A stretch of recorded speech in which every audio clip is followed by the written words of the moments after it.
Donald Trump continues to demonstrate his role in this disastrous disinformation campaign when it comes to COVID-19. That's the virus that's been spreading throughout the world. It began in Wuhan, China, and now, unfortunately, it has made its way to the United States. Without further ado, let's hear what type of disinformation he had during a recent segment on Sean Hannity's show.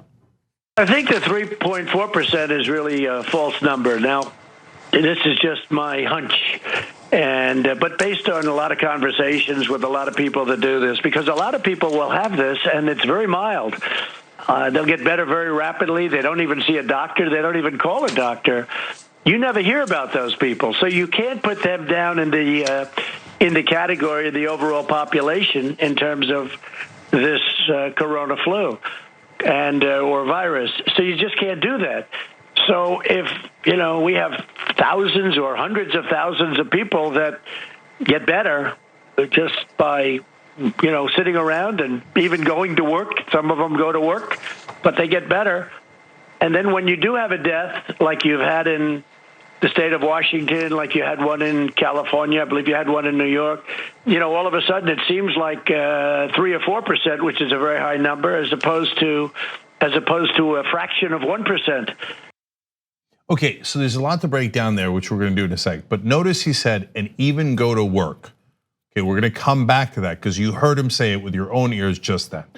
Yeah, look, that's honestly the most relevant part. And just to be very clear, the CDC advises people, the CDC under the Trump administration, okay? So his CDC advises people with COVID-19, do not go to work, school, or public areas. Avoid using public transportation, ride sharing, or taxis. Because guess what? It's not just about the person who's suffering with the virus, right? Some people might have a strong immune system. Maybe they're young, they're healthy, their immune system isn't compromised. It's not just about that person. It's about spreading it. So if you go to work, you're gonna spread it. And maybe someone else has a compromised immune system or is more vulnerable to the virus. This is insanity. So let me go to Trump's tweet. He said, I never said people that are feeling sick should go to work. This is just more fake news and disinformation put out by the Democrats, in particular MSDNC. Comcast covers the situation horribly, only looking to do harm to the incredible and successful effort being made. I never said that people feeling sick should go to work. Because facts don't matter anymore. Okay, so now, this is actually the best example of facts mattering, because your life might be on the line. If you are one of those people who says, I believe Trump, no matter what he says, I believe him if he says I should go to work. I believe him if he says he never said I should go to work if I have COVID-19, right? But you're gonna make a terrible mistake if you listen to Trump on health issues. I mean, listen to what he said in the beginning. He's like, 3 or 4% people say, but I don't believe it. I have a hunch. Oh my God, you're the president of the United States. We're talking about a pandemic here. Right. It's not a thing where you have a hunch. What do the scientists say? What do the doctors say? But you hate scientists. You don't believe climate scientists. You don't believe scientists who deal with viruses. But it's important for you to know why he's saying that. Yes.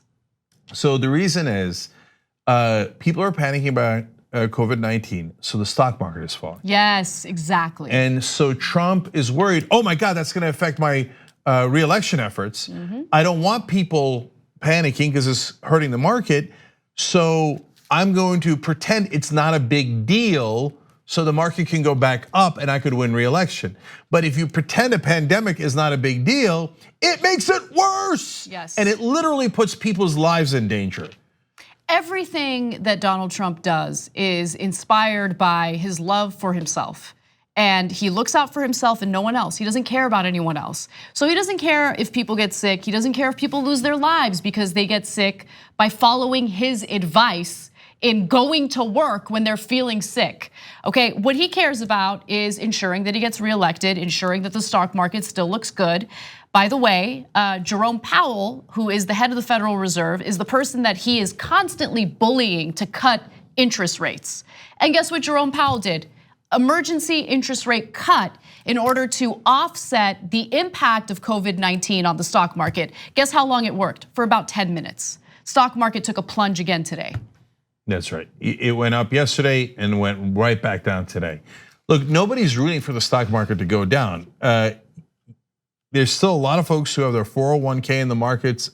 And it doesn't matter. We all want the economy to be as healthy as possible, the markets to be as healthy as possible. But you cannot endanger people's lives because you're worried about your stock portfolio, which Trump might also be worried about. And you're worried about your re-election efforts. But would Trump be brazen enough to endanger other people's lives for his own personal benefit? Of course he would. And if you don't know that, my God, you poor sucker. You don't know a thing. Thanks for watching The Young Turks. Really appreciate it. Another way to show support is through YouTube memberships. You'll get to interact with us more. There's live chat emojis, badges. You've got emojis of me, Anna, John, JR. So those are super fun. But you also get playback of our exclusive member-only shows and specials right after they air. So all of that, all you gotta do is click that join button right underneath the video. Thank you.